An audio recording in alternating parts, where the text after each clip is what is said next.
Hello everyone, उम्मीद करता हूँ आप सभी लोग स्वस्थ हैं। तैयारी अच्छी चल रही है आप लोगों की। आरबी का लाइव मॉक 15 कराया गया था सीजीएल सीएचएसएल 2025 के लिए। कैलेंडर आ गया है, 3 महीने हैं और मॉक्स आपको पता है इस टाइम पे बहुत ज़्यादा जरूरी है देने, तो देना अभी तक नहीं स्टार्ट किया तो कर दो। क्विक एनालिसिस, डिटेल्ड सोल्यूशन और कुछ और चीज़ें मैं आप लोगों को इस वीडियो के अंदर बताऊंगा, तो पूरी वीडियो देखिए। और मैं आज के सारे क्वेश्चन का सोल्यूशन भी कराऊंगा। साथ ही साथ अपने कमेंट सेक्शन में कमेंट करके बताइए इस मॉक में आपका स्कोर कैसा रहा और लास्ट मॉक के कंपेरिजन में क्या आपके मार्क्स इंक्रीज हुए या डिक्रीज। उससे पहले देखो, आरबी की जो टेस्ट सीरीज है ना, जिसमें आपको 100+ हम टेस्ट बना के देते हैं लेटेस्ट पैटर्न पे बेस्ड, ठीक है। उसमें बहुत सारी कैलकुलेशन बूस्टर क्विजेस भी रहती हैं, और भी बहुत सारी चीजें। जब आप मॉक देते हो तो आपको समझ आ गया होगा कि क्या क्या टेस्ट अवेलेबल है, और उसमें कुछ और एडिशंस भी हम कराने वाले हैं जल्दी। अभी इसके ऊपर एक डिस्काउंट चल रहा है, जो कि आज लास्ट डेट है डिस्काउंट पाने के लिए। अगर आप RB25 कोड यूज करेंगे ना, तो आपको टेस्ट सीरीज पर 25% का डिस्काउंट मिल जाएगा, चाहे Tier 1 की लेते हैं आप, चाहे Tier 2 की लेते हैं। तो डोंट मिस दिस अपॉर्चुनिटी। आप इस टेस्ट सीरीज को जरूर परचेज कर सकते हैं अपनी प्रिपरेशन के लिए। और जो एग्जिस्टिंग कोर्स यूजर्स हैं उनके लिए भी एक डिस्काउंट है। अगर आप अपने कोर्स का, मान लो आपका एक्सपायर हो गया है, आप दोबारा से रिपर्चेज करना चाहते हैं, तो आप Renew 40 कोड यूज करके तो ऑफिसर बैच को 40% डिस्काउंट पे रिपर्चेज कर सकते हैं, और मैथ्स कोर्स को मैथ Renew 40 कोड यूज करके 40% डिस्काउंट पे रिपर्चेज कर सकते हैं। सिमिलर कोर्स जो आपने पहले परचेज किया हो। अगर आपकी वैलिडिटी खत्म होने वाली है और you want to extend its validity, लेकिन अभी एग्जिस्टिंग आपके पास कोर्स है, तो आप यहाँ पे आप लोगों के लिए भी एक ऑप्शन है। ऐप में ये प्रोसेस होता है, इस तरीके से आप जाएंगे, को खोला, फिर माई परचेजेस, फिर यहाँ पे वैलिडिटी एक्सटेंड करने का ऑप्शन होता है। अगर आपके पास अभी कोर्स है, वैलिडिटी खत्म नहीं हुई, तो इसमें भी आप सेम कोड यूज करेंगे तो आपको डिस्काउंट मिल जाएगा 40% का, ठीक है। बाकी लाइव मॉक को कैसे एक्सेस करना है, जो नए यूजर्स हैं वो देख सकते हैं। rblearning.com पे जाएंगे, पेड टेस्ट पे व्यू डिटेल्स, और इस पे सीजीएल 2025 फ्री लाइव टेस्ट। यहाँ पे हर सैटरडे संडे को लाइव टेस्ट आता है, और मंडे को भी, आज भी आप टेस्ट दे सकते हैं। अगर आपने अभी तक नहीं दिया है 15 नंबर का, तो जाके दे सकते हैं। और जो पेड टेस्ट यूजर्स होते हैं वो प्रीवियस टेस्ट भी अटेम्प्ट कर सकते हैं, जो ऑलरेडी खत्म हो चुके हैं, जिनका सारे टेस्ट का कंबाइंड एनालिसिस भी मैं आपको दिखाऊंगा, ठीक है। और एप्लीकेशन पे प्रोसेस ये रहता है टेस्ट को देने का। सभी टेस्ट का मैथ्स का सॉल्यूशन वीडियो सॉल्यूशन के फॉर्म में मैं आपको कराता ही हूँ, और बाकी डिटेल्ड सॉल्यूशन तो जैसे आप टेस्ट देते हैं तो वहां पे लिखा हुआ आपको मिल ही जाता है, ठीक है। ऐसे पिछले साल भी टेस्ट हुए थे, वो सारा भी मिल जाएगा। जो ये टेस्ट था लगभग 21,500 लोगों ने दिया था, ठीक है। और धीरे धीरे जो नंबर ऑफ एस्पिरेंट्स जो टेस्ट दे रहे हैं वो बढ़ते जा रहे हैं, क्योंकि एग्जाम पास आता जा रहा है, ठीक है। तो आप भी अपना टेस्ट देना स्टार्ट कीजिए, कम से कम अपनी परफॉर्मेंस पता करिए कि आप प्रेजेंट किस लेवल पे स्टैंड करते हैं, कितने लोग आपसे आगे हैं, ठीक है। इसमें ज्यादातर लोगों का जो स्कोर था 121 से 140 के बीच में था। एवरेज स्कोर 123 मार्क्स गया था, ठीक है। यहाँ पे क्वेश्चन, उनका सॉल्यूशन, इसमें अभी हम सेव क्वेश्चन का ऑप्शन जो पहले नहीं था वो भी जल्दी ऐड हो जाएगा, 1 या 2 दिन में मेरे हिसाब से हो जाना चाहिए, जिसमें आप एनालिसिस के टाइम जो क्वेश्चंस आपको लगा नहीं हुआ, मुश्किल है, तो उसे सेव कर सकते हैं। जो वेबसाइट पे एक अलग से सेव्ड क्वेश्चंस की फॉर्म में आपको दिख जाएगा, जो आप फ्यूचर में एक्सेस करके उससे क्विकली रिविजन कर सकते हैं अपने टेस्ट की, ठीक है। बाकी ओवरऑल इस पेपर के लेवल को मैं मॉडरेट कैटेगरी में डालूंगा, जिसमें एवरेज 123, मीडियन 130 और टॉप 15 एस्पिरेंट्स का स्कोर ऐसे रहा, ठीक है। टॉप 15 पे ध्यान मत दीजिए। 180 या 180 से ज्यादा वाले 51 है, 170 और उससे ज्यादा वाले 243, इस तरीके से पूरा डेटा आपको दिखेगा। 150 से ज्यादा स्कोर करने वाले यहाँ पे 3396 कैंडिडेट्स हैं 21,449 में से। तो आप ये देख लीजिए कि अगर हल्की सी भी, क्योंकि अगर आप अभी नीचे चल रहे हैं ना, काफी ज्यादा स्कोर इतना अच्छा नहीं कर पा रहे, तो बाद में दिक्कत आएगी आपको। अभी से अपनी परफॉर्मेंस को इंक्रीज करना स्टार्ट कर दिया। आप जिस भी लेवल पे, हो सकता है अभी आपका स्कोर 110 हो, 120 हो, 130 हो, 3 महीने में आप इंप्रूव करके जो बेंचमार्क है उसे क्रॉस कर सकते हैं। लेकिन आपको अपना प्रेजेंट प्रिपरेशन देखना है, क्या क्या चीजें सीखनी है, उसका मैप बनाना है। 3 महीने को आपको पूरे तरीके से स्ट्रक्चर करना पड़ेगा अपने, और उसके हिसाब से पढ़ाई करनी पड़ेगी। रैंडम इधर उधर वीडियोस देख के आपको कुछ भी नहीं होने वाला, ये चीज ध्यान रखिएगा। बाकी परसेंटाइल कितना आ रहा है आपका, किस किस मार्क्स पे, वो आपको यहाँ पे दिखेगा। रीजनिंग में आता हूँ ओवरऑल, तो इसका लेवल इजी टू मॉडरेट कह सकते हैं। एवरेज स्कोर 39.5, मीडियन 42.5, और आप देखेंगे 50 आउट ऑफ 50 स्कोर करने वाले 781 एस्पिरेंट्स हैं। अगर इसमें मैं कहूंगा कि ठीक स्कोर कौन सा माना जाएगा, तो मिनिमम 46 प्लस आपका इस टेस्ट में रीजनिंग में होना ही चाहिए। इससे कम है तो आपको और मेहनत की जरूरत है।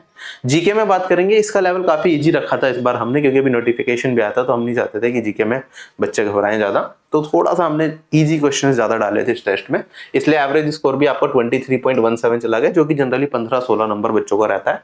तो ओवरऑल अगर हम देखेंगे यहाँ पे, तो जीके में जो इस पर्टिकुलर टेस्ट में अच्छा स्कोर माना जाएगा वो होगा आपका 30+, मिनिमम 30 आपके आने चाहिए थे इस टेस्ट में, अगर आपकी प्रिपरेशन अच्छी चल रही है।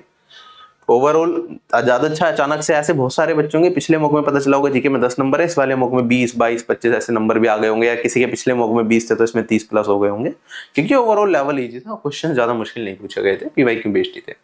अगर मैं मैथ्स की बात करता हूँ तो मैथ्स का लेवल अच्छा पूछा गया था, ठीक है। इसमें जो एवरेज स्कोर है 27 है और मीडियन 29। 50 आउट ऑफ 50 स्कोर करने वाले सिर्फ 74 कैंडिडेट्स ही मिले, और जो ठीक स्कोर इसमें अच्छा स्कोर माना जाएगा, अगर आपको 40+ आया, that's a good score in this test. आपको 50 आउट ऑफ 50 लाने की जरूरत नहीं, 40+ is also considered a good score. अगर इंग्लिश सेक्शन की बात करेंगे तो ये मॉडरेट टेस्ट था, अच्छा स्कोर इसके अंदर आपका माना जाएगा 42+, 42 से 44 के बीच में, और मॉडरेट लेवल का पेपर था, ठीक है। एवरेज स्कोर 33 का है बच्चों का इस पर्टिकुलर टेस्ट में, और सारे कंबाइंड अगर हम देखें तो सेफ स्कोर क्या होगा, अनरिजर्व कैटेगरी से 147, ओबीसी से 143, ईडब्ल्यूएस 141, एसटी 124 और एसटी कैटेगरी से 115। इससे ज्यादा है तो आपके अच्छे चांसेस हैं कि हो सकता है आप एग्जाम को टीयर 1 को क्लियर कर जाए 2025 वाले को, ठीक है। लेकिन अभी भी टाइम है, अभी आप पीछे हो, कोशिश करिए अगले मॉक में अच्छा परफॉर्म करने की। मॉक देने से पहले जो इंपॉर्टेंट टॉपिक्स हैं, जो इंपॉर्टेंट फॉर्मूला है वो रिवाइज करिए, जिससे कि एग्जाम में क्वेश्चन आए तो आप इजीली उसे अटेम्प्ट कर पाए, ठीक है। अब तक जितने भी 15 मॉक्स हुए हैं उनका क्विक एनालिसिस आपको यहाँ पे दिख जाएगा, जिसमें ज्यादातर जो मॉक्स का जो एवरेज स्कोर रहता है वो 115 से 122 के बीच में आपको देखने को मिलेगा, ठीक है। तो मतलब एक फिक्स्ड तरीके के मॉक्स हम बनाने की कोशिश करते हैं, जिसमें एक आधा मॉक ऐसा भी होता है जो थोड़ा हार्ड हो जाता है, जैसे एक मॉक था जिसमें एवरेज 108 भी गया था। उनका सभी सब्जेक्ट्स का स्कोर कितने लोगों ने अभी तक अटेम्प्ट किया है, ठीक है, सेफ स्कोर, ये सारी चीजें आपको यहाँ पे दिखेंगी, जिससे कि आप प्रीवियस मॉक देना चाहते हैं, अगर आपने नहीं दिए हैं टेस्ट सीरीज परचेज करके, अभी डिस्काउंट भी है, तो आप प्रीवियस मॉक्स भी दे सकते हैं। 2024 में भी हमने 20 लाइव मॉक कराए थे, ठीक है, वो भी आप अटेम्प्ट कर सकते हैं अगर आप प्रीवियस मतलब अच्छे मॉक्स देना चाहें, उनका लेवल और भी अच्छा था इससे, और ये भी आपके टेस्ट सीरीज के अंदर इंक्लूडेड है अगर आप टेस्ट सीरीज लेते हैं टीयर 1 वाली, ठीक है। ऐसे टीयर 2 की भी अवेलेबल है, you can use code RB25, today is the last date to enroll in the test series, and बहुत सारे फ्री टेस्ट भी हैं आप लोगों के लिए। अगर आपको लगता है यार मेरे को पेड टेस्ट नहीं देना, मेरे को तो प्रीवियस ईयर पेपर ही टेस्ट की फॉर्म में देना है, तो वैसे 2024 के मिल जाएंगे आरबी की वेबसाइट पे, जिसमें 36 शिफ्ट में हुआ था, सारे sectional paper, full length paper with detailed solution यहाँ पर अवेलेबल है। आप यहाँ से टेस्ट फॉर्म में दे सकते हैं, ऐसे ही CHSL हो गया, और भी एग्जाम्स हैं जितने भी SSC के। सिलेक्शन पोस्ट का सबसे पहले पेपर आएगा, तो सिलेक्शन पोस्ट फेज 13 के सारे प्रीवियस ईयर पेपर्स हमने फ्री ऑफ कॉस्ट आप लोगों के लिए फुल लेंथ और सेक्शनल डाले हुए हैं विद सॉल्यूशन, ठीक है। ऐसे सिलेक्शन पोस्ट फेज 11 उससे पिछले साल के पेपर भी सारे विद सॉल्यूशन आपको मिल जाएंगे, तो you can practise from there.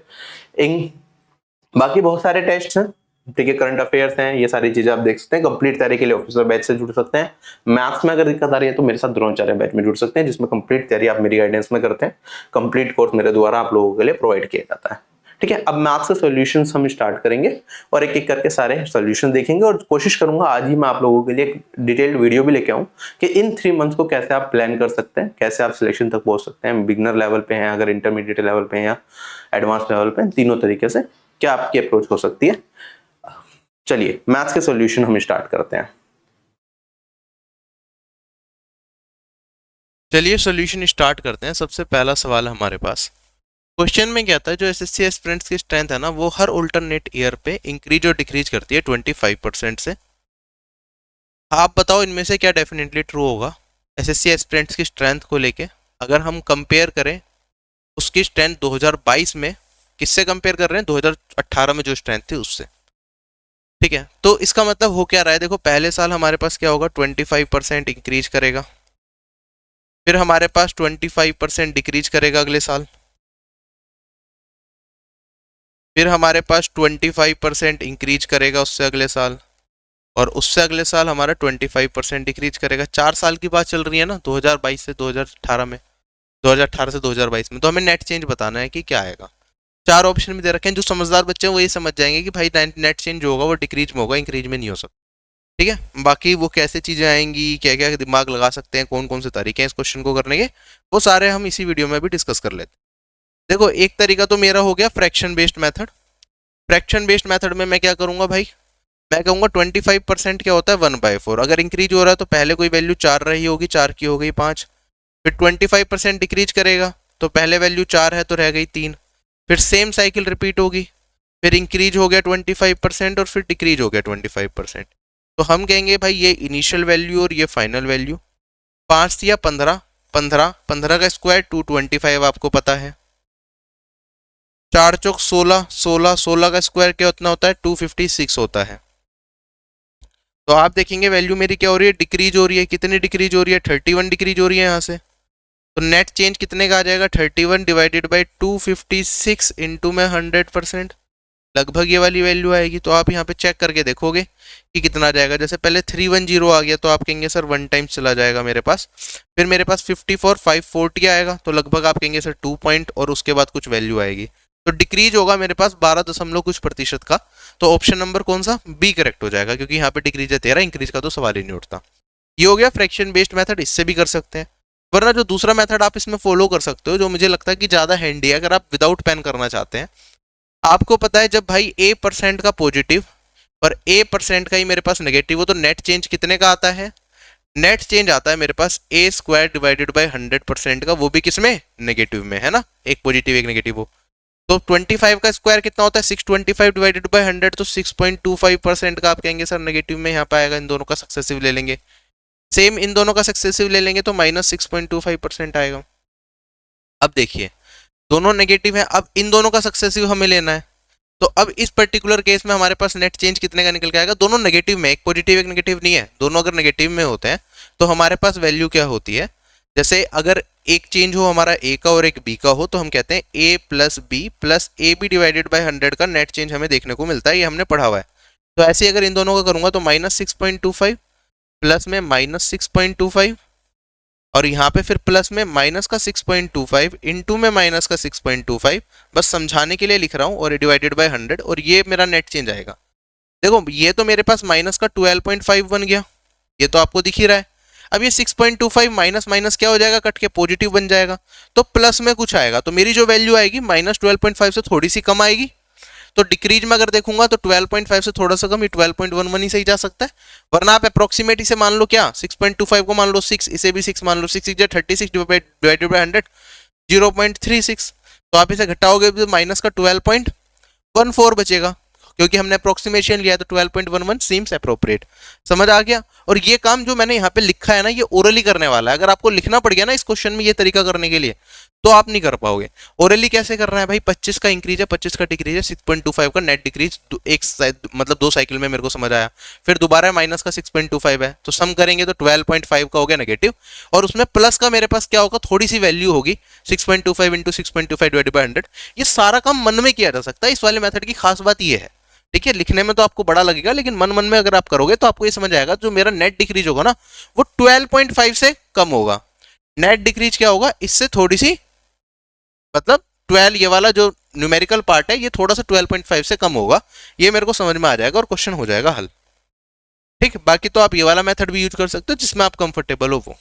अब देखो ये वाला क्वेश्चन है स्टेटमेंट बेस्ड क्वेश्चन। कहता है एक रबड़ का जो प्राइस है ना वो हमें दे रखा है 3.5। फिर कहता है आगे 20 रबर्स का प्राइस 5 पेन्स के बराबर है। तो पेन की बात करूंगा तो 20 रबर का प्राइस 5 पेन के बराबर है, तो एक पेन का कितना हो जाएगा, भाग में 5। तो आप देखेंगे यहां से काटूंगा 4 और 3.5 इंटू में 4 कितना हो जाएगा, 14। एक पेन की कीमत आ गई इतनी। एक पेन की कीमत बराबर है 7 पेंसिल की कीमत के। तो पेंसिल की कीमत कितनी आ गई भाई, एक पेन की कीमत 7 पेंसिल है तो एक पेंसिल की कीमत भाग 7 कर दिया तो 2 आ गई। आगे बढ़ते हैं। 18 पेंसिल की कीमत बराबर है 4 मार्कर्स की कीमत के। तो मार्कर की बात करेंगे, 18 पेंसिल की कीमत किसके बराबर है, कितने मार्कर के, 4 मार्कर के, तो 4 से भाग देना पड़ेगा। ठीक है, ये 18 पेंसिल की हो गई और एक मार्कर की कीमत हमने 4 से भाग देके निकाल ली, तो ये बचा 9 मेरे पास। आगे क्या पूछा है, एक मार्कर का प्राइस ही पूछा है, तो भाई ये आ गया 9, क्वेश्चन हो गया खत्म। स्टेप बाय स्टेप आपको जाना है, पैनिक नहीं करना क्वेश्चन को देख के बस। अगले सवाल पे हम बढ़ते हैं। क्वेश्चन में कहता है एक कंटेनर है जिसके अंदर 70 लीटर मिल्क है। इस कंटेनर से 7 लीटर मिल्क हमने निकाल लिया और उसे वाटर से रिप्लेस कर दिया। इस प्रोसेस को 2 बार और रिपीट करा, तो हमें बताना है कि फाइनल अमाउंट ऑफ वाटर क्या रहेगा कंटेनर में। कैसे सोल्व करेंगे? आप कहेंगे सर 70 लीटर था, कितना निकाल रहे हैं हम? 7 लीटर निकाल रहे हैं, ये इसका कितना 10% है या नहीं है? 10% मतलब 1/10वां हिस्सा हम यहाँ पे निकाल रहे हैं। तो जब हमारे पास इनिशियली 70 लीटर सोल्यूशन है, तो उसमें से 1/10 हम निकालेंगे तो सारा का सारा दूध निकलेगा। तो आप कहेंगे सर एक बार रिप्लेसमेंट के बाद बचेगा 9/10। अब जो ये वाला जो फाइनल अब मेरे पास सोल्यूशन बना, उसमें मैंने वाटर डाल दिया, कोई दिक्कत नहीं है, लेकिन जो फाइनल सोल्यूशन होगा इसके अंदर एक्स्ट्रा जो वाटर डाला उससे फर्क नहीं पड़ता, लेकिन मिल्क तो मेरे पास इतना है। और हर बार हमारा क्या हो रहा है, जब भी मैं रिप्लेसमेंट कर रहा हूँ 7 लीटर सोल्यूशन को, किससे? मिल्क से, तो उस पर्टिकुलर केस में क्या होगा मेरे पास, हर बार मेरा जो फ्रैक्शन है वो 9/10 होता चला जाएगा। मिल्क की जो क्वांटिटी है वो हर बार 9/10 हो जाएगी। तो पहले रिप्लेसमेंट के बाद इतना हुआ, लेकिन अगर मैं मिल्क की फाइनल बताऊं तो क्योंकि सेम प्रोसेस 2 बार और हुआ है, तो मिल्क रिड्यूस होगा 2 बार और 9/10 और 9/10 से। ठीक है, मिक्सचर का बहुत बढ़िया कंसेप्ट होता है ये। ठीक है, तो हाँ, यहाँ से हम मिल्क निकाल सकते हैं, क्योंकि जो रिडक्शन होती है जिसकी क्वांटिटी में, वही हम निकाल पाते हैं। तो यहाँ पे मेरे पास फाइनली मिल्क कितना बचेगा, आप यहाँ से सोल्व करके निकालेंगे। और अगर आपको वाटर बताना है कि वाटर कितना होगा, तो आप कहेंगे सर वाटर हो जाएगा, टोटल क्वांटिटी इनिशियल मेरे पास इतनी थी और जो फाइनली जो मिल्क की क्वांटिटी है वो 70 में से घटा दूंगा तो आंसर मिल जाएगा। 4 ऑप्शन भी हमें दे रखे हैं, यूनिट डिजिट सेम है तो यूनिट डिजिट से हम नहीं कर पाएंगे, हमें पूरा ही सोल्व करना पड़ेगा। 9 का क्यूब तो मेरे को पता है 729 होता है। देखो 2 जीरो तो 2 जीरो कट जाएंगे, सॉरी 2 जीरो से एक जीरो कटेगी, तो पॉइंट के बाद मेरे पास 2 वैल्यूज आने वाली हैं। और यहाँ पे अगर हम सोल्व करेंगे तो 729 इंटू में 7 अगर हम मल्टीप्लाई कर देते हैं तो 7 9 जा 63, 6 कैरी फॉरवर्ड हो जाएगा, 7 2 जा 49, 51.03 आएगा। तो यहाँ पे मिल्क फाइनल अगर हम घटाएंगे तो ये वाली वैल्यू इसमें से 51.03 घटाएंगे तो हमारे पास 18.971 निकल के आएगा, वो हमारे इस क्वेश्चन का। ठीक है, 18.971 ये फालतू का है, ये 1 कहीं नहीं होगा, इसे हटा लेना। 18.97 is the right answer. Clear है सभी लोगों को? ठीक है, जब भी रिप्लेसमेंट करते हैं तो हम एक फ्रैक्शन देखते हैं कि किस फ्रैक्शन से सोल्यूशन रिड्यूस हो रहा है। जिस चीज की वैल्यू रिड्यूस हो रही है उसे हम देखते हैं और उससे हम अपनी फाइनल वैल्यू इस तरीके से निकालते हैं। जिन लोगों को समझ नहीं आया, मैं मानता हूँ जिन लोगों ने मिक्सचर नहीं पढ़ रखा ढंग से समझ नहीं आया होगा, कोई दिक्कत नहीं, आप मिक्सचर डिटेल में पढ़ेंगे तो आपको ये चीज़ समझ आ जाएगी। अभी हम इतना डीप में नहीं जा पाएंगे इस कंसेप्ट पे, वरना अलग से कभी क्लास होगी तो मैं बता दूंगा। कहता है एक क्लास के अंदर टोटल नंबर ऑफ स्टूडेंट्स 51 है, जिसमें से 33 1/3% बॉयज हैं और बाकी गर्ल्स हैं। तो मैं कह सकता हूँ यार एक क्लास की बात बॉयज और गर्ल्स की बात करेंगे तो बॉय 1 होंगी, तो 1/3 है टोटल का, टोटल 3 मान लेते हैं।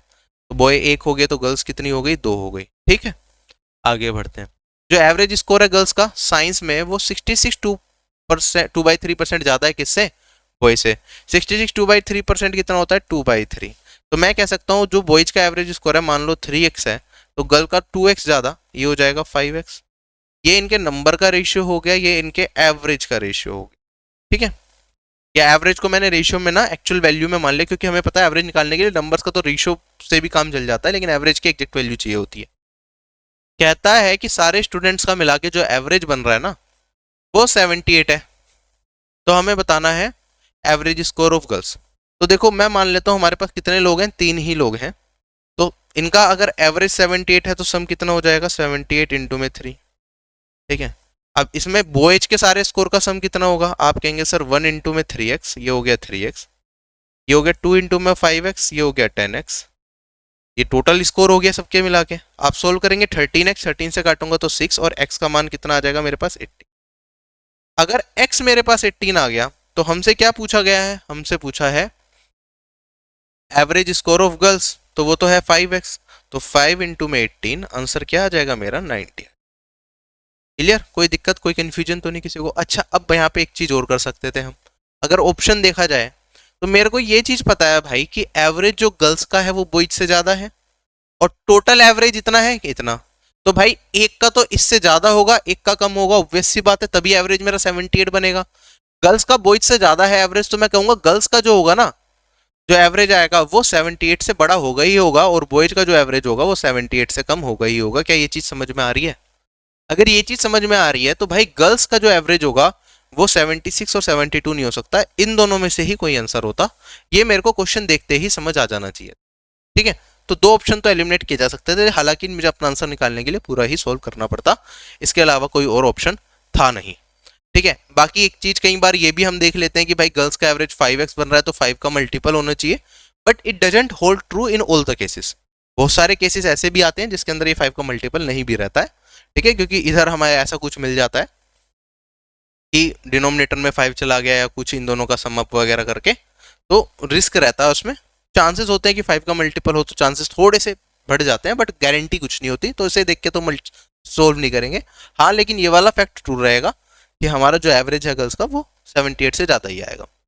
अब देखो इस क्वेश्चन में क्या दे रखा है, कुछ डिपार्टमेंट दे रखे हैं, फिजिक्स, केमिस्ट्री, मैथ्स और स्टेटिस्टिक्स। इसके अंदर total number of research scholars दे रखे हैं और फीमेल स्कॉलर्स, रिसर्च स्कॉलर्स दे रखे हैं। हमसे पूछा है ratio of male research scholars in mathematics to statistics. अब मैथमेटिक्स में टोटल स्कॉलर्स इतने हैं, फीमेल इतने हैं, तो मेल कितने होंगे? 18 में से 4 को हटा देंगे तो 14। और स्टैटिस्टिक्स में टोटल 12, फीमेल 3, 12 माइनस 3 कितना रह जाएगा? 9। तो यही तो रेशियो हमसे पूछा है, 14:9। क्या दिक्कत आ रही थी इस क्वेश्चन के अंदर? चलें आगे। अगला सवाल हमारे पास कहता है एक शॉपकीपर दो सक्सेसिव डिस्काउंट देता है, एक 25% का और 33.5% का, फिर भी 25% का प्रॉफिट कमा लेता है आर्टिकल पे। अगर वो एक खाली 45% का डिस्काउंट देगा तो उसका प्रॉफिट परसेंट बता दो क्या हो। कैसे सोल्व करेंगे? मैं कह देता हूँ एमआरपी है इतना, एक डिस्काउंट 25% का दिया तो कितने का बेचेगा? 3/4 का बेचेगा 75% पे। 33.33 का दिया तो कितने का बेचेगा? 66 पे, 0.66 का मतलब 2/3 का। ये तो हो गया सेलिंग प्राइस। अब उसे जब इस तरीके से बेच रहा है तो भी उसे कॉस्ट प्राइस पे कितना फायदा हो जा रहा है? 25% का। 25% होता है 1/4, मतलब कॉस्ट प्राइस का 5/4 पे वो आर्टिकल को बेच रहा है, सेलिंग प्राइस को इक्वल कर दिया। हमें किसका मान बताना है? अगर वो आर्टिकल को 45% के सिंगल डिस्काउंट पे बेचे, 45% पे बेचेगा तो 55% की कीमत चार्ज करेगा, तो एमआरपी का 55% कितना होगा? 11/20। हमें इसका मान निकालना है किसके टर्म्स में? कॉस्ट प्राइस की टर्म्स में। तो इसे सोल्व करना स्टार्ट करते हैं पहले हम यहीं से। ठीक है, आप देखेंगे यहाँ पे जैसे 4 से तो ये 4 एलिमिनेट हो गया, 3 से ये 3 एलिमिनेट हो गया और 2 उधर चला जाएगा, तो मेरे पास एमआरपी कितना हो गया? कॉस्ट प्राइस इनटू में 5/2, ये तो मेरा एमआरपी आ गया। अब इसमें 11/20 भी करना है, तो ये वाली वैल्यू मेरे पास बन गई। अगर आप यहाँ पे देखेंगे तो 5 से काट दूंगा तो ये वाली वैल्यू आ गई मेरे पास 4। आप देखेंगे जो मुझे वैल्यू है ये मेरा क्या है? न्यू सेलिंग प्राइस है। ये कितना हो गया? ये हो गया कॉस्ट प्राइस का 11/8वां हिस्सा। मतलब अगर कॉस्ट प्राइस मेरा 8 है तो सेलिंग प्राइस कितना है? 11 है, तो कितने का प्रॉफिट हो रहा है? 3 का प्रॉफिट हो रहा है 8 पे। 3/8 कितना होता है? 37.5%। कर सकते हैं या नहीं कर सकते? क्लियर है या नहीं है? तो इस तरीके से भी देख सकते हैं, आपके ऊपर है। देखो चीजें बहुत तरीके से, यहाँ पे आप एमआरपी और कॉस्ट प्राइस का रेशियो निकाल लेते, फिर उसका ये करते, उस तरीके से भी जा सकते थे, वरना आप सीधा सीधा भी देख सकते हो। भाई मेरे पास जो सेलिंग प्राइस आया वो कॉस्ट प्राइस का 11/8 है, तो हम हमारा कॉस्ट प्राइस 8 होगा तो सेलिंग प्राइस 11 होगा, 3 का फायदा 8 पे 37.5%। किसी भी तरीके से कर लो। अगला सवाल हमारे पास कहता है एक शॉपकीपर अपने आर्टिकल जो ऑयल का प्राइस है वो मार्कअप करता है 52% पे और फॉल्टी वेट भी यूज करता है जो कि 18% कम देता है कस्टमर को। अगर शॉपकीपर एक अल्टरनेट डिस्काउंट दे दे 25% का तो हमें प्रॉफिट और लॉस बताना है। ठीक है, तो देखो ये इस तरह के क्वेश्चन में मैंने आपको बताया डायरेक्टली कॉस्ट प्राइस और सेलिंग प्राइस। आप देखो पहला केस मार्कअप कितना कर रहा है? 52%, मतलब 52% प्रॉफिट कमाना चाहता है, तो जो 100 की कीमत होगी, जो प्राइस 100 का वो कितने का बेचना चाहेगा? 152 का बेचना चाहेगा। दूसरा, वो कस्टमर को 18% कम दे रहा है। ठीक है, एक ऐसी मशीन रखी जो 18% कम मेजर करेगी। अब इस लाइन से कंफ्यूज मत होना कि 18% कम मेजर करेगी। हमें पता है फॉल्टी मशीन का पर्पस सिर्फ इतना सा होता है कि दुकानदार को फायदा मिल सके, ग्राहक को कम सामान मिल सके। तो हम ये समझ के चलेंगे कि भाई 18% लेस का मतलब सिर्फ इतना है कि भाई 1 किलो दिखाएगी लेकिन उससे 18% कम ही मेजर करेगी।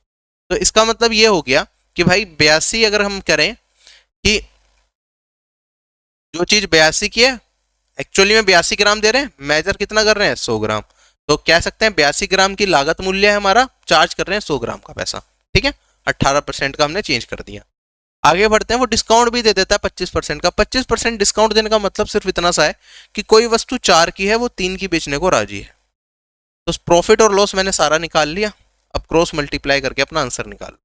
जैसे 100 से ये 100 एलिमिनेट हो जाएगा, 4 से ये 52 कट जाएगा, क्या हमारा कट जाना चाहिए 38, और आगे भी कुछ कट रहा है, जैसे 2 से काट दूं अगर मैं तो ये 19 आ जाएगा, और ये मेरे पास आ जाएगा 41। तो अब इधर वाले सारे मल्टीप्लाई कर लेते हैं, तो 41 रेशियो 19 इंटू 3 57 हो गया। तो हम कहेंगे यहाँ पे कितने का 16 का प्रॉफिट है 41 पे। कितने परसेंट जाएगा आपको दिख रहा है यार, ये क्लोज है क्या सारे के सारे, लॉस वाले तो हटा ही दो। 39 और 38 दोनों क्लोज हैं, तो हम निकालना ही पड़ेगा, हमें निकाल लेते हैं। 160 पहले तो 3 टाइम्स जाएगा, 123 फिर 370 बनेगा, फिर आपका 9 टाइम्स चला जाएगा पूरा, फिर 39 पॉइंट समथिंग आएगा। तो ऑप्शन नंबर हमारा बी ही करेक्ट होगा। ठीक है, क्लियर। आई होप क्वेश्चन सबको समझ में आ गया, कोई दिक्कत नहीं है। अगला सवाल हमारे पास कहता है कि इस टेबल में जो डिफरेंट सब्जेक्ट्स की बुक्स हैं वो दिखा रखी हैं कि भाई B1 की कितनी बुक हैं, B2 की कितनी है, एंड इस तरीके से हमें बताना ratio of the number of books of the subject B1 to the average number of books of all the subjects. तो B1 की बुक कितनी है 120, इसका रेशियो लेना है average of books of all the subjects. अगर मैं एवरेज निकालूंगा तो देखो 12, 15, 42 और 36, 36 और 30 66, 660, 5 बुक्स हैं भाग 5, ये हो जाएगा। ये रेशियो हमें बताना है। आप सोल्व करेंगे, देखो 0 से 0 कट जाएगा, 6 से काटूंगा तो 2, और यहाँ पे आ जाएगा 11। अब क्रॉस मल्टीप्लाई कर दो, 5 दूनी 10, और यहाँ पे आ गया। दिक्कत कोई नहीं, आंसर आ गया हमारा। अगले सवाल पे चलते हैं। नेक्स्ट क्वेश्चन हमारे पास कहता है कि भाई हमें 5 एम्प्लॉयज दे रखे हैं, उनकी सोर्स ऑफ इनकम दे रखा है, ओवर टाइम, एरियर, बोनस और सैलरी, ये सारी की सारी चीजें। ठीक है, हमसे कहता है कि total amount of arrears paid by the company during the given period is what percent of the total amount of bonus paid during this period. तो जब पीरियड की बात कर रहे हैं तो यहाँ पे टाइम तो कुछ लिखा नहीं है, मतलब सारे एम्प्लॉयज की बात ही कर रहे होंगे एक तरीके से। तो यहाँ पे एक तो हो गया हमारे पास अरियर्स, और दूसरी चीज आ गई हमारे पास बोनस। इसका सम कर लो सारा का सारा, क्या निकल के आएगा मेरे पास अरियर्स का सम। आप कहेंगे सर यहाँ पे 56, 109, 18, 168,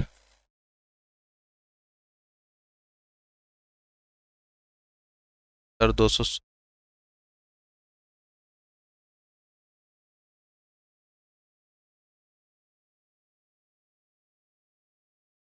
26100, देख लेना एक बार कैलकुलेशन ठीक है या नहीं है। और अगर हम देखें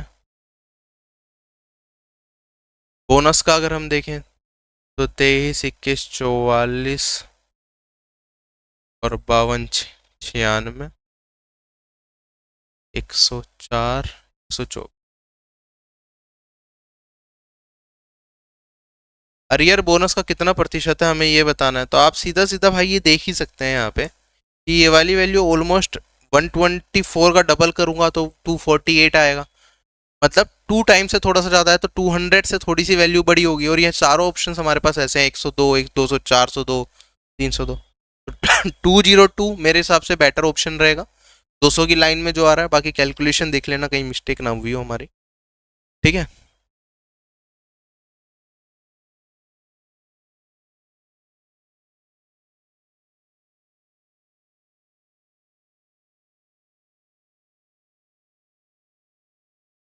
ये 251 आएगा शायद इससे सही।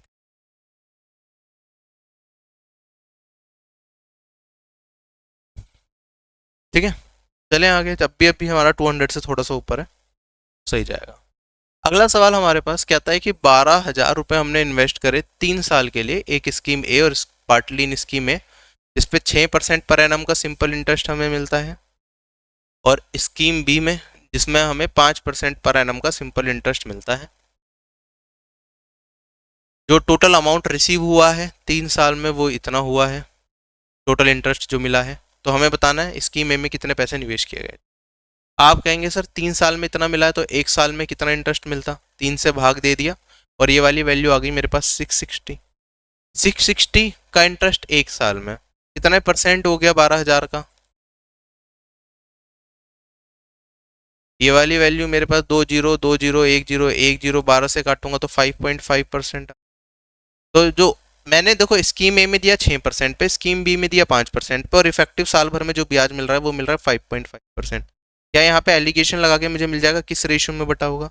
तो 0.5 रेशियो 0.5, जो मैं कह सकता हूँ 1:1।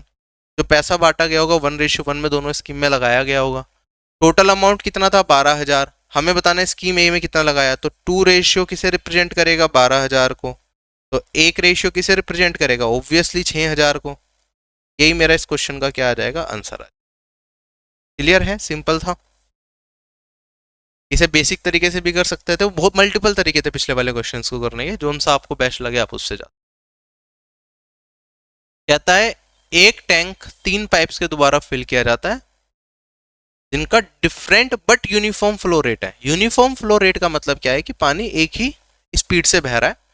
एक पाइप की अपनी स्पीड रही होगी, दूसरे पाइप की अपनी स्पीड रही होगी और तीसरे पाइप की अपनी स्पीड रही होगी, ठीक है, लेकिन स्पीड कांस्टेंट है और तीनों पाइप की अलग अलग स्पीड हो सकती है। तो यहाँ पे दोनों टर्म्स को समझिए, डिफरेंट अपने आप में तीनों की डिफरेंट है, लेकिन जो रेट है बहने का पानी वो एक पर्टिकुलर पाइप का अपने लिए सेम है। ऐसा नहीं है कि कभी पानी 10 की स्पीड से जा रहा है, कभी 20 की स्पीड से जा रहा है, सेम पाइप से, एक पाइप से एक ही स्पीड, और रेट क्या होगा सभी पाइप्स का डिफरेंट होगा।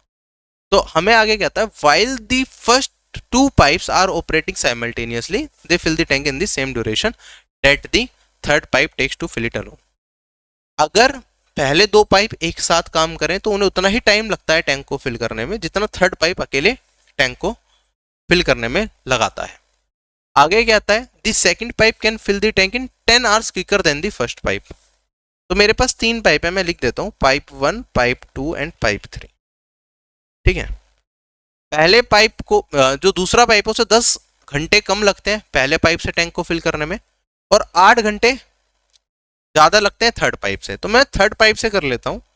थर्ड पाइप को मान लो टैंक को फिल करने में कितना टाइम लग रहा है, टी टाइम लग रहा है, तो सेकंड पाइप को कितना लगेगा, से 8 घंटे ज्यादा लगेंगे। और ये दे रखा था कि फर्स्ट पाइप को क्या लगता है, जो सेकंड पाइप है 10 घंटे कम में भर पाता है, तो मैं ये भी कह सकता हूँ कि फर्स्ट पाइप को क्या लगेंगे सेकंड पाइप से भी 10 घंटे ज्यादा, तो t + 8 + 10 जो कि वैल्यू हो जाएगी t + 18। कोई दिक्कत यहाँ पे, इतना टाइम लगेगा टैंक को फिल करने के लिए। हमें बताना है कि फर्स्ट पाइप को टैंक फिल करने में कितना टाइम लगेगा, हमें t + 18 का मान बता। अच्छा, आपको याद होगा हमने एक चीज पढ़ी थी, दोनों पाइप साथ में मिलके काम करेंगे तो उन्हें कितना टाइम लगेगा, इतना टाइम लगेगा। पाइप 1 अकेले करेगा तो इतना टाइम, पाइप 2 अकेला करेगा तो इतना टाइम। तो दोनों का जो टाइम है उससे कितना ज्यादा लगता है, उससे मेरे को ये पता चल जाता है दोनों पाइप मिलके कितना काम करेंगे। टाइम एंड वर्क में कंसेप्ट पढ़ते हैं। आप कहते हैं जो टी का मान होगा वो किसके बराबर होगा, ये रूट में बराबर होता है। इसे 8 मिनट एक्स्ट्रा लग रही है और इसे 18 मिनट एक्स्ट्रा लग रही है, तो यहाँ पे ये वाली वैल्यू होती है 8 × में 18। ये शॉर्टकट हमने टाइम एंड वर्क में पढ़ा हुआ है, बहुत बार सवाल आ चुके हैं। तो टाइम का मान ये 144, बाहर निकल जाएगा मेरे पास 12, टाइम आ गया 12। हमें बताना है t + 18, और ये वाली वैल्यू कितनी हो जाएगी 12 + 18, और ये वैल्यू हो जाएगी 30। क्वेश्चन खत्म, ठीक है। क्वेश्चन पढ़ते पढ़ते करने वाला सवाल था, हालांकि ये क्वेश्चन आपको स्टेटमेंट थोड़ी सी कंफ्यूज कर सकती है, मल्टीपल टाइम्स एग्जाम में पूछा जा चुका है। कई बार इस क्वेश्चन को ऐसे भी घुमा के पूछ लेता है कि भाई एक पाइप 2 पाइप मिलके एक काम को टी टाइम में करते हैं, ठीक है। पहले पाइप को जो इन दोनों को मिलके जब कर रहे थे जितना टाइम लग रहा है उससे 18 घंटे फालतू लगते हैं काम को कवर करने में। जो दूसरा पाइप है उसे 8 घंटे फालतू लगते हैं, जितना टाइम इन दोनों पाइप को मिलके काम को करने में लगता है। तो हमसे पूछते थे दोनों पाइप मिलके काम को कितने टाइम में करेंगे, तो टी। तो ये P3 हमें यही दे रखा था कि यार ये P1 और P2 की एफिशिएंसी है कंबाइन के बराबर है। उस केस में हमारे पास क्या होता है, जो टी का मान होता है वो किसके बराबर होता है, जो एक्स्ट्रा टाइम लग रहा है पाइप 1 और पाइप 2 को, उसके बराबर, ठीक है। तो आप इसे सोल्व करके निकाल सकते हैं, आपको यहाँ पे वैल्यू मिल जाएगी। अगर आप इसे फिर भी बेसिक तरीके से आप ऐसे नहीं सुनना चाहते कि भाई ऐसे ही होगा और करना चाहते हैं, तो आपको पता है भाई, हमने एक कंसेप्ट पढ़ा होता है कि एक इसे इतना टाइम लगेगा काम करने में, इसे इतना, तो ये दोनों मिलके करेंगे तो कितना टाइम लगेगा? आप कहेंगे सर T+18 इंटू में T+8, ए बी अपॉन में A प्लस बी, यही पढ़ते हैं ना, T+18 प्लस 8, और ये वाली वैल्यू किसके बराबर? T के बराबर आ जाएगी। इसे सिंप्लीफाई कर लोगे तो भी आपको निकल जाएगा, T का मान आएगा √3।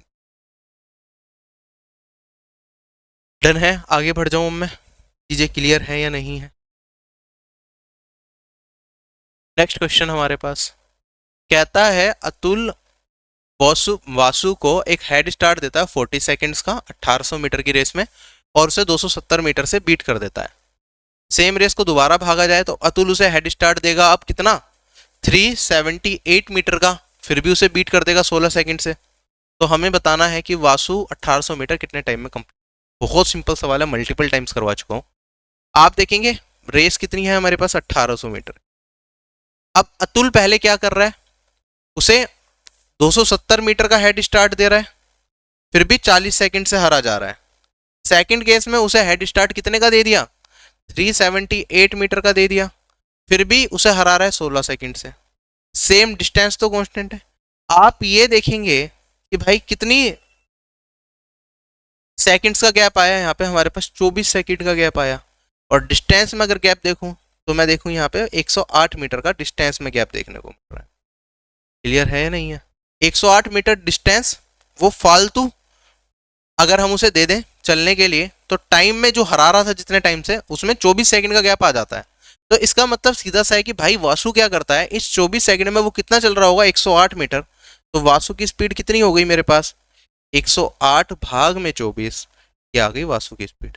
रिपीट करता हूं मैं, 270 मीटर का हेड स्टार्ट दिया तो 40 सेकंड से हराया, 378 का दिया तो 16 सेकंड से हराया। तो इसका मतलब तो सिंपल है ना भाई, ये 24 सेकंड का जो टाइम कम हुआ है हराने का, ये किस वजह से हुआ है? इस डिस्टेंस की वजह से। और ये डिस्टेंस किसने कवर किया होगा? वासु ने किया होगा। कितने टाइम में? 108 मीटर मिनट 108 मीटर का डिस्टेंस कितने में करा? 24 सेकंड में। तो इतनी मीटर पर सेकंड स्पीड आ जाएगी, 12 से काटोगे तो आपको मिल जाएगा 9 भाग 2 मीटर पर सेकंड। अब वासु रेस कितने टाइम में कंप्लीट करेगा ये बताना है। तो भाई डिस्टेंस तो है 1800, वासु की स्पीड मिल गई 9 भाग 2, तो हमारे पास ये वाली वैल्यू 200 इंटू में 2 400 सेकंड आ जाएगी। क्या दे रखा है? मिनट और सेकंड में, तो मिनट में कन्वर्ट करेंगे तो 60 से डिवाइड करोगे तो पहले तो 6 टाइम्स जाएगा, तो 6 मिनट, फिर 40 बच जाएगा रिमाइंडर, तो 40 सेकंड। क्लियर है? अगला सवाल देखो, सिंपल, ये कुछ दे रखा है, a cube plus B cube plus C cube minus 3abc equals to a square plus b square plus c square minus a b minus b c minus c है। यही फॉर्मूला बन रहा है। तो ये क्या होता है मेरे पास? A cube plus B cube plus C cube minus 3abc, ये बराबर हमने पढ़ा है a plus B plus c, और इनटू में होता है a square plus b square plus c square minus a b minus b c minus c. वो इधर लिख लेता हूँ,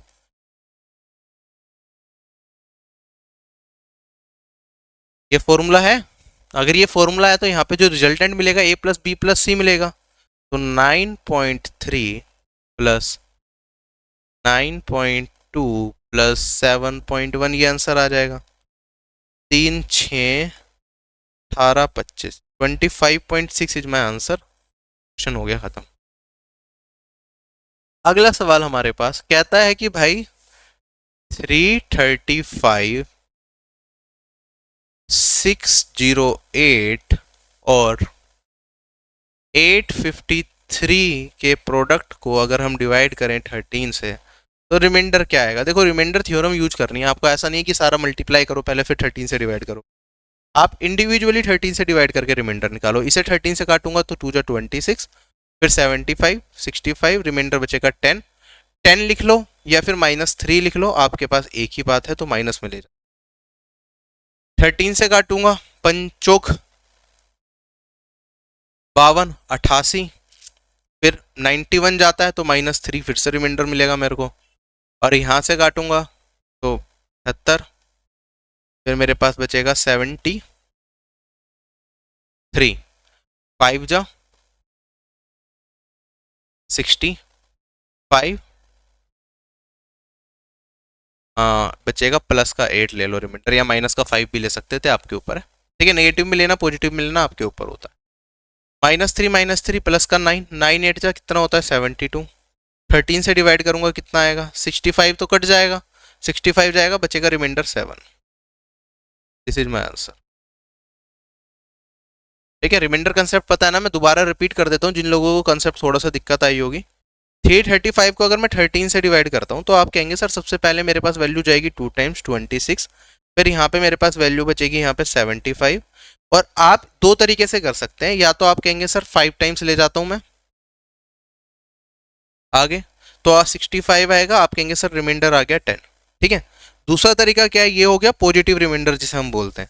अगर आपको नेगेटिव रिमाइंडर में जाना है तो आप कहेंगे सर 5 की जगह मैं ले लेता हूँ यहाँ पे 6 टाइम्स, तो यहाँ पे 75 था, 6 टाइम्स करूंगा तो 78 होगा, माइनस करूंगा तो माइनस का 3। ये मेरा कहलाता है नेगेटिव रिमाइंडर। अगर मैं बड़े वाली वैल्यू पहले लूँ, दोनों तरीके से क्वेश्चन को किया जा सकता है।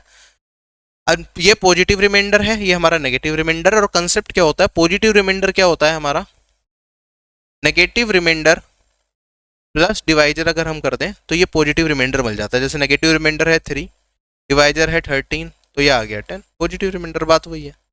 ठीक है, तो ये कंसेप्ट पता होना चाहिए नेगेटिव रिमाइंडर वाले, तो क्वेश्चन आसानी से हो जाते हैं, वरना कैलकुलेशन थोड़ी सी बढ़ जाती है और कुछ नहीं। अगला सवाल कहता है 15 cos square 5 plus 7 sine square 5 minus 13 zero के बराबर, थीटा 5 जीरो से 90 के बीच में, तो हमें बताना है इसका मान। तो देखो कोस और साइन में तो रिलेशनशिप होती है, तो आप कोस को कन्वर्ट कर सकते हैं 1 माइनस साइन स्क्वायर में, और अगर कन्वर्ट कर लिया तो 15 माइनस 15 साइन स्क्वायर, और उसके बाद plus 7 sine square minus 13 zero के बराबर होगा। सॉल्व करेंगे हम तो -8 साइन स्क्वायर, उधर 8 साइन स्क्वायर बनेगा तो 8 नीचे आ जाएगा मेरे पास, और 15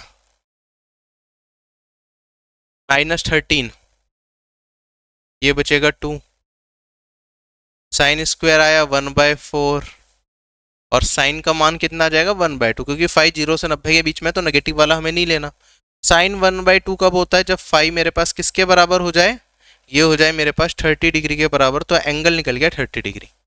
अगर एंगल 30 डिग्री है तो अभी से सोल्व कर लेते हैं। यहाँ पे हमारे पास क्या रिजल्ट बचेगा, 1 प्लस रूट में, आप इसे सिंप्लीफाई करना चाहें तो पहले सिंप्लीफाई कर दो, हम यहाँ पे क्रॉस मल्टीप्लाई करेंगे, सेक माइनस सेक प्लस 10 और सेक प्लस 10 से, तो सेक स्क्वायर 5 माइनस 10 स्क्वायर 5 तो 1 हो जाएगा यहाँ पे सिंप्लीफाई करके।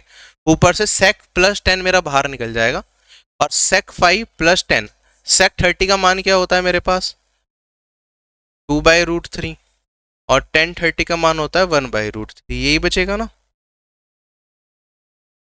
√3 कॉमन ले लोगे, या इन दोनों को सम करूंगा तो 3/√3, √3 बचेगा, तो 1 प्लस √3 ये बचेगा मेरा। कोई कैलकुलेशन नहीं है, कुछ नहीं है। क्लियर, कंफ्यूज नहीं होना है छोटे छोटे सवालों में। अगला सवाल हमारे पास देखो, क्वेश्चन में कहता है हमारे पास क्या है ना, एक सर्कल है। क्या है, एक सर्कल है। अब ये सीजीएल 2024 में पूछा गया था सवाल प्री के अंदर। ठीक है, वैल्यू हो सकता है टीम ने चेंज करी हो, या फिर वैल्यू भी हो सकता है सेम ही हो। कहता है a pair of straight lines from an external point F that intersect the circle at A and B and touches the circle at C. हमने क्या करा है, एक एक्सटर्नल पॉइंट एफ से दो लाइंस डाली, अ पेयर ऑफ स्ट्रेट लाइंस, और दो लाइन कुछ इस तरीके से हैं कि भाई पहली लाइन की अगर बात कर रहे हैं तो वो क्या कर रहा है, सर्कल को इंटरसेक्ट कर रहा है ए और बी पे, और जो दूसरी लाइन है वो सर्कल को टच कर रही है एट पॉइंट सी। क्लियर हो गया। क्वेश्चन का कहने का मतलब ये है, जल्दबाजी में गलती मत कर देना।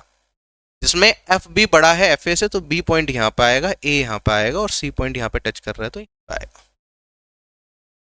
ओ सेंटर है सर्कल का, ए सी एफ 45 डिग्री दे रखा है। ये वाला कोण हमें 45 दे रखा है। ए एफ सी ये हमें दे रखा है 35। ए ओ भी हमें बताना है, सेंटर सर्कल का है ओ।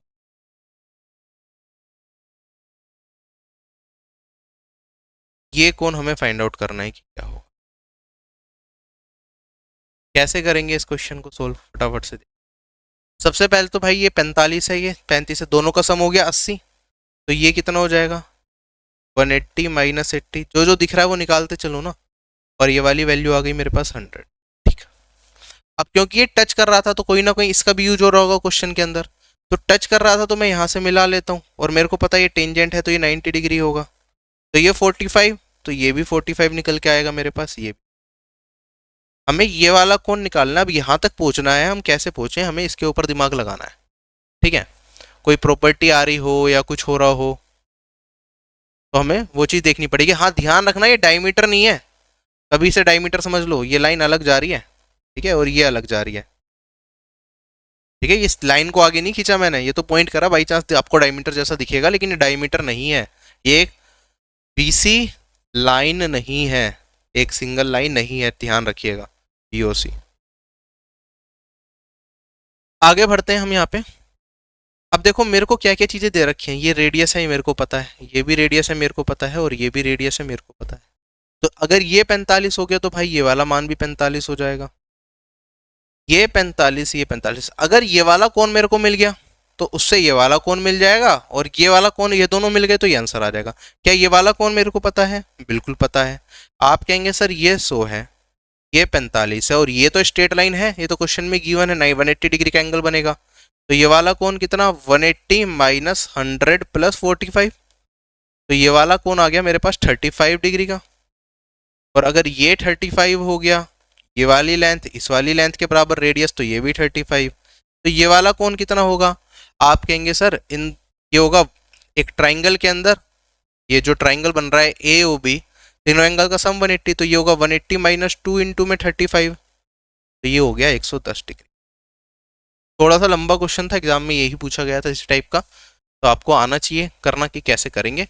स्टेप बाय स्टेप मैंने बता दिया। देखो जो चीज़ ज्योमेट्री में यही होता है, जो चीज़ दे रखी है उससे जो निकलता रहे वो निकालना स्टार्ट कर दो, जो आपको चाहिए आप अपने आप ही वहां तक पहुंच जाओगे।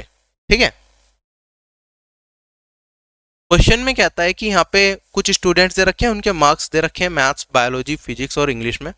हमें बताना है सारे स्टूडेंट्स का मिला के एवरेज मार्क्स कितना है मैथमेटिक्स में, तो इसका एवरेज निकालना है। क्या इसमें कोई रॉकेट साइंस लगेगी? नहीं लगेगी, सभी लोग निकाल सकते हैं, साथ के साथ करने वाला क्वेश्चन। आगे बढ़ते हैं। क्वेश्चन में कहता है ये दो इक्वेशंस दे रखी हैं, इनके इनफाइनाइट सॉल्यूशंस हैं, तो हमें बताना है कि जो ए और बी है उसका सम क्या होगा। अगर मेरे पास दो इक्वेशन दे रखी हो, a1x plus b1y equals to c1 कह लो, या प्लस c1 इक्वल्स टू 0, ऐसे ही a2x plus b2y plus c2 equals to 0, तो उस केस में इनफाइनाइट सॉल्यूशन में a1 बाई a2 बराबर होता है b1 बाई b2 बराबर होता है यहाँ पे c1 बाई c2 की। ये प्रॉपर्टी पता है, तो यही प्रॉपर्टी हम यहाँ पे लगा देंगे। और यहाँ पे अपने क्वेश्चन में क्या आएगा, देखो 9 है और यहाँ पे 3 है, तो 9 बाई 3 ये बराबर हो जाएगा, यहाँ पे 3 है और यहाँ पे b है, 3 बाई b के, और ये बराबर हो जाएगा, यहाँ पे a है और 18 है। अब देखो इधर लेके जाओगे तो माइनस ए और माइनस 18, माइनस माइनस फिर भी कट जाएगा, तो यहाँ पे a बाई 18 ऐसा लिख देते। तो कंपेयर कर लेते हैं भाई, इसमें देखूं तो मेरे को इसमें 1/3 करना पड़ रहा है, तो यहाँ पे भी 1/3 करना पड़ेगा, 3 का 1/3, b का मान आ गया 1। अब यहाँ पे अगर मैं देखूं तो यहाँ पे इंटू 6 कर रहा हूँ मैं इसमें, तो इसमें भी इंटू 6 करना पड़ेगा। 9 इंटू 6, a का मान कितना आ गया 50, तो a और b का मान a 54, b 1। Sum of the values of A and B पूछा था यहाँ, लेकिन यहाँ पे ए और बी अलग अलग दे रखा है, तो आप कोई दिक्कत नहीं है, सम ऑफ द वैल्यूज की जगह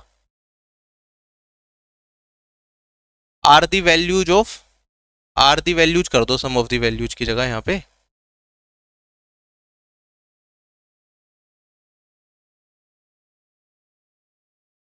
अगला सवाल हमारे पास कहता है x square plus 1 equals to x के बराबर है, तो इसका मान बता दो। कैसे करते हैं भाई, पहले एक्स से डिवाइड कर लेते हैं, तो हम कहेंगे एक्स प्लस 1 अपॉन एक्स इसके बराबर 1। जब ये चीज होती है तो हमें पता है एक्स क्यूब का मान कितना होता है, -1 होता है, ये रिजल्ट हम याद करके चलते हैं अलजेब्रा में, है ना। अगर x प्लस 1 अपॉन एक्स मेरे पास -1 होता है, तो हम कहते हैं एक्स क्यूब मेरा 1 के बराबर होगा। x प्लस 1 अपॉन एक्स अगर 2 के बराबर होता है तो हम कहते हैं x 1 होगा। x प्लस 1/x हमारा क्या होता है, -2 के बराबर होता है, तो हम कहते हैं x -1 होगा। ऐसे ही और भी चीज़ें, हम बहुत सारी चीज़ें याद करके चलते हैं, उसी में से एक रिजल्ट ये है। तो एक्स क्यूब अगर -1 है तो आप देखेंगे एक्स की पावर 15 को एक्स क्यूब की पावर 5 लिख सकते हैं, एक्स की पावर 9 को एक्स क्यूब की पावर 3 लिख सकते हैं, और ये +1, -1 की पावर ओड -1, -1 की पावर ओड -1, +1, तो क्या बचा मेरे पास, -1 बचा, यही आंसर हो जाए। ठीक है, अगला सवाल हमारे पास कहता है कि x ये दे रखा है, y दे रखा है, z दे रखा है, x -a का क्यूब, y -b का क्यूब और z -c का क्यूब। इसी प्रॉपर्टी पे अभी एक और सवाल मैंने कराया था इसी मॉक के अंदर, और यहाँ पे भी सेम ही चीज यूज होने वाली है। आप कहेंगे सर क्या चाहिए, x -a चाहिए ना, तो x a इधर ले जाओ, मेरे पास x -a कितना आ गया, b -c, y -b चाहिए, तो ये कितना आ गया, c -a, और मेरे पास z -c चाहिए, तो ये कितना आ गया, a -b, है ना। अब हमें क्या करना है, इन तीनों का क्यूब का सम करना है। अब ध्यान से समझना जो चीज मैं समझाने वाला हूं, मैं इसे मान लूं अगर कैपिटल A, इसे मान लूं पूरे को कैपिटल B, और इसे मान लूं कैपिटल C, तो हमसे पूछा क्या है, हमसे पूछा है a cube plus B cube plus C cube, और हमें पता है a cube plus B cube plus C cube की कुछ प्रॉपर्टीज होती हैं। ठीक है, अगर हमारे पास a plus B plus C मैं निकालता हूं, a plus B plus C, तो मेरे को क्या करना पड़ेगा, इन तीनों का सम करना पड़ेगा। आप देखेंगे b से b कट जाएगा, c से c और a से a, तो ये तो 0 आ रहा है। अगर a प्लस बी प्लस सी हमारा 0 होता है तो हमने प्रॉपर्टी पढ़ी होती है a cube plus B cube plus C cube किसके बराबर, 3ab के बराबर होता है, तो ये 3, और a में दोबारा से x माइनस है, ये हमारा इस क्वेश्चन का आंसर आ जाएगा।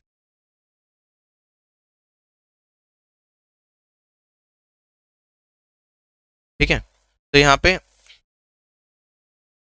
ये कह सकते हो आप x माइनस ए वाई माइनस बी या कुछ, वरना आप ये b माइनस सी सी माइनस ए, और क्योंकि ये वाली पार्ट किसके बराबर है, b माइनस सी माइनस ए और a माइनस बी। ठीक है, तो मैं लिख सकता हूँ 3a minus b, second b minus c, और थर्ड c माइनस। तो ऑप्शन नंबर कौन सा करेक्ट बैठ गया भाई मेरा, और ए करेक्ट बैठ गया। क्लियर है, चले आगे। अगला सवाल, इसका मान निकालना है। पहले मैं आपको रिजल्ट समझा देता हूँ। मैंने आपको बताया था, लास्ट मॉक में भी करवाए थे हमने, मैंने कहा था अगर a plus B equals to 90 हो जाए तो उस केस में sine square a plus sine square b ये 1 के बराबर होता है, या cos square a plus cos square b 1 के। क्यों, क्योंकि आप कहेंगे sir sine square a, b को क्या लिख सकता हूँ, साइन b को कोस स्क्वायर 90 माइनस बी, है ना। 90 माइनस बी क्या होगा, यहाँ से सोल्व करके a आ जाएगा, तो ये sign square a plus cos square a ही बनेगा, और ये वाला रिजल्ट तो मेरे को पता है कि 1 होता है। ठीक है, तो हैंस प्रूव्ड कि ये 1 के बराबर होगा। अगर a प्लस बी 90 आ गया तो sine square a plus sine square B 1 के बराबर। इसी प्रॉपर्टी को अगर मैं यूज कर रहा हूँ तो ये क्वेश्चन खत्म हो चुका है मेरा।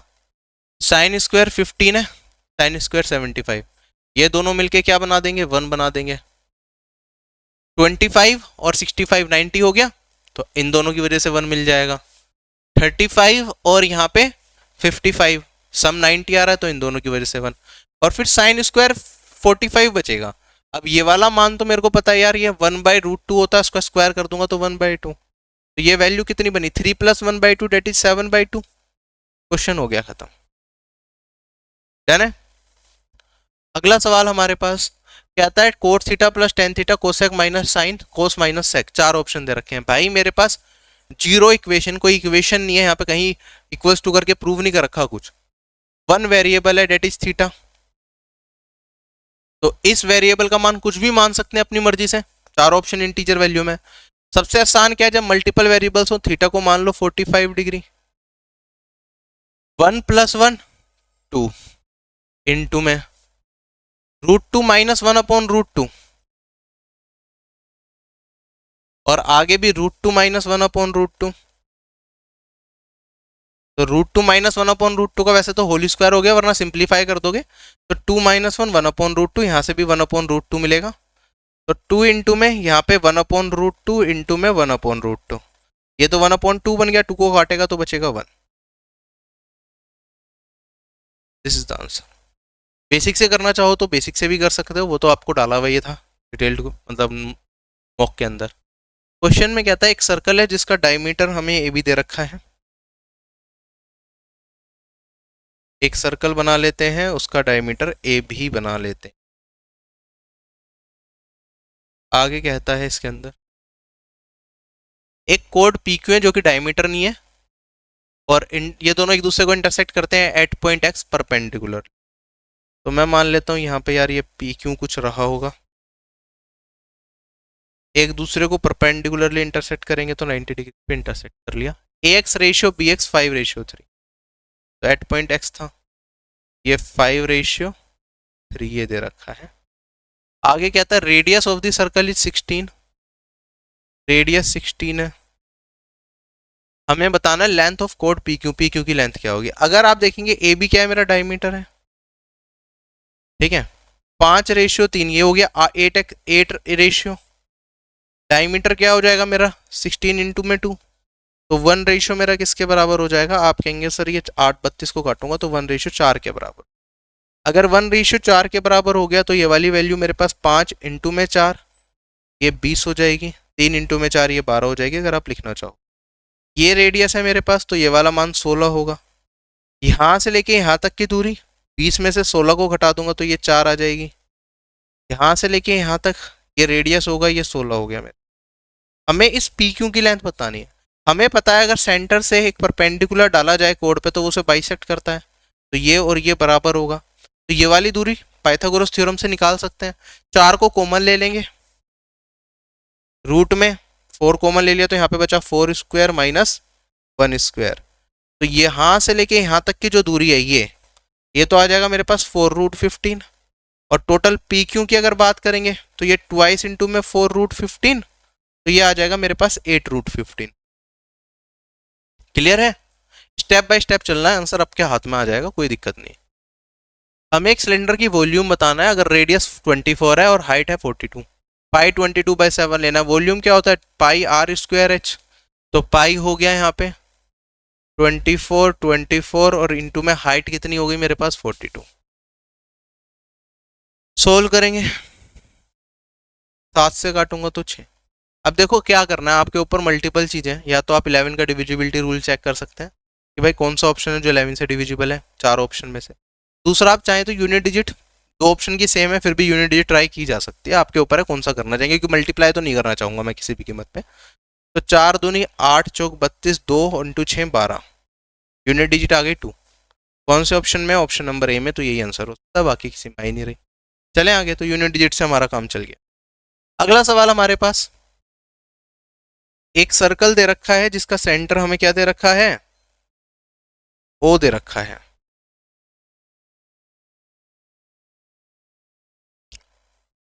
P Q R S T points हैं, ऑर्डर में लाई करते हैं। कोड टी एस जो है वो पैरेलल है डायमीटर पी आर के। चलो ठीक है, अब यहां से हमें थोड़ा सा क्लियर मिला कि डायमीटर क्या है और कोड क्या है। पी आर हमारा क्या है डायमीटर, सेंटर दे रखा है O. P Q R S T दे रखा है तो क्यू यहाँ पे मान लेता हूँ, आर यहाँ पे मान लेता हूँ। पी क्यू आर, आर तो दे ही रखा है ना, सॉरी। चलो क्यू यहाँ पे हो गया, आर यहाँ पे हो गया, एस यहाँ पे होगा और टी यहाँ पे होगा, कुछ इस तरीके से पॉइंट दे रखे होंगे। और आगे कहता है कि टी एस पैरेलल है पी आर के, तो टी एस को पैरेलल बनाना है, तो टी को मैं इधर ले लेता हूँ। ये दोनों अब आपस में क्या हो गई, पैरेलल भी हो। आगे कहता है angle R T Q 58, R T Q,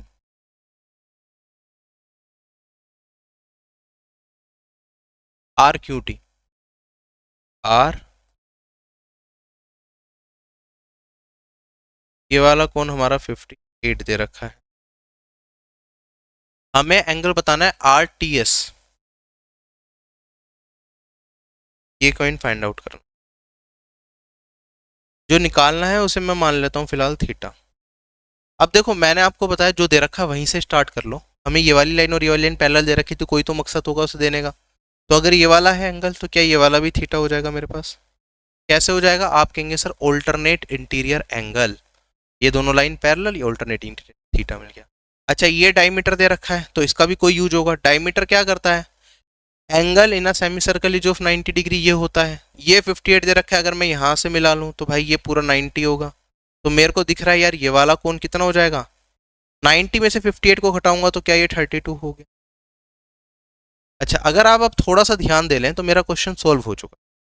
हमें थीटा का मान बताना है ना। अगर मैं इस कोड को देखूं, पीएस कोड को, तो हमारे पास ये क्या कर रही है, ये पीएस आर्क जो है एक एंगल बना रही है थीटा का यहाँ पे, और सेम एंगल यहाँ पे बना रही है 32 का। Angle in the same segment are equal property पढ़ी है, तो भाई ये 32 है, तो थीटा भी क्या हो जाएगा मेरे पास? 32। और यही मेरा इस क्वेश्चन। ज्योमेट्री में बार बार रिपीट कर रहा हूँ, जो दे रखा हो उसी को पकड़ के आगे बढ़ते रहो, आपको कुछ ना कुछ रिजल्ट मिल ही जाएगा, क्वेश्चन कुछ रहेगा नहीं ज़्यादा। हाँ, एग्जामिनर अगर ज़्यादा मुश्किल बनाना चाहे तो उसके ऊपर है। क्या आप एसएससी एग्जाम्स की तैयारी कर रहे हैं और कंफ्यूज्ड हैं कैसे प्रिपरेशन करें? देखो, कोई भी कॉम्पिटिटिव एग्जाम अगर आपको निकालना है तो सबसे जरूरी है आपका उसमें हार्ड वर्क, उसके बाद right strategy and right guidance. मैं Shubham Jain, ex GST inspector, जिसने अपने 7 साल के टीचिंग करियर में लाखों बच्चों को ट्रेन किया और उनकी ड्रीम जॉब तक पहुंचने में मदद करी है। मैंने खुद एसएससी सीजीएल एग्जामिनेशन को फर्स्ट अटेम्प्ट में निकाला था, तो I know the best method जिससे कम से कम टाइम में अपन प्रिपरेशन तक कर सकते हैं। आप लोगों के लिए लेके आया हूँ ऑफिसर बैच, एक ऐसा बैच जिसमें बेसिक्स टू हाई लेवल सारी चीजें आपको कराई जाएंगी। मैथ्स में उसमें मैं खुद पढ़ाता हूँ, साथ ही साथ आपको उसमें एक दिया जाता है टारगेट ग्रुप, जिसमें आप डेली बेसिस पे आपको टारगेट दिए जाएंगे, आपको वो फॉलो करने हैं और आप लिमिटेड टाइम के अंदर अपने कोर्स को कवर कर सकते हैं। साथ ही साथ एक डाउट ग्रुप भी होगा जिसमें मैं खुद अवेलेबल रहूंगा। आप कोई भी क्वेरी अपने डायरेक्टली मुझसे पूछ सकते हैं और अपनी सही गाइडेंस में प्रिपरेशन को आगे ले जा सकते हैं। डिस्ट्रैक्शन फ्री एनवायरनमेंट में आप अपनी कंप्लीट तैयारी करेंगे तो आपके सिलेक्शन के चांसेस ज्यादा बढ़ेंगे। साथ ही साथ कोई भी चीज आप पढ़ते हैं तो उससे रिलेटेड टेस्ट वहां पे अवेलेबल रहते हैं, जिससे आप अपनी परफॉर्मेंस को एनालाइज कर पाएं। प्री और मेंस की टेस्ट सीरीज कोर्स के साथ आपको मिलेगी। इसके साथ साथ आपके लिए एक एड ऑन भी है। जो लोग स्टेट एग्जाम्स की प्रिपरेशन करते हैं, जैसे जिसमें हिंदी पूछा जाए, स्टेनोग्राफी की कुछ बच्चे प्रिपेयर कर रहे होते हैं, या फिर कंप्यूटर कुछ एग्जाम्स में पूछा जाता है, तो उसकी क्लासेस भी हमने ऑफिसर बैच के अंदर इंक्लूड कर दी है, मैथ्स, इंग्लिश, जीके, रीजनिंग के साथ साथ। तो एक कोर्स में आपकी कंप्लीट प्रिपरेशन हो जाएगी। आप लोगों के लिए एक ऑफर भी है, अगर आप एग्जाम 10 कोड यूज करेंगे तो आपको 10% का डिस्काउंट मिल जाएगा ऑफिसर बैच के ऊपर। अगर आप इंडिविजुअल सब्जेक्ट के कोर्सेज लेना चाहते हैं तो these are also available at very affordable prices, तो आप you can enrol in those courses as well. जय हिंद।